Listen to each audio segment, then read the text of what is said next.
સુરતના અડાજણ પાટિયા સ્થિત BAPS સ્વામિનારાયણ મંદિરમાં ચાતુર્માસના પવિત્ર અવસરે ભક્તિમય વાતાવરણ સર્જવા પામ્યું હતું।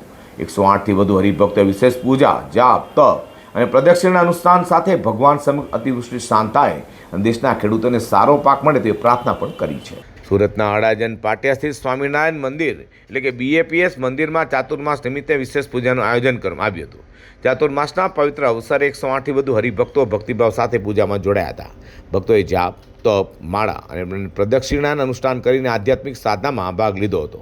આ પ્રસંગે કલ્પેશ મહારાજે ચાતુર્માસનું આધ્યાત્મિક મહત્વ સમજાવતા નિયમ ધર્મના પાલનનું પણ મહત્વ સમજાવ્યું હતું।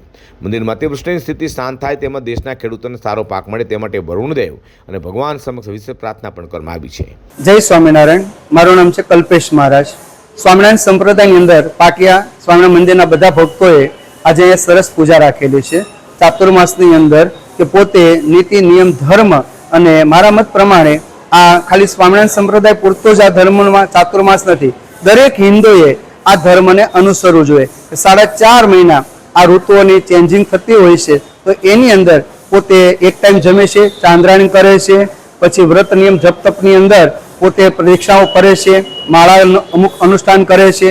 તો આવી રીતે આ પોતાના 4.5 મહિના કે જ્યાં સુધી દેવ દિવાળી નહીં આવે ત્યાં સુધી આ નિયમ ધર્મ પાળવામાં આવશે।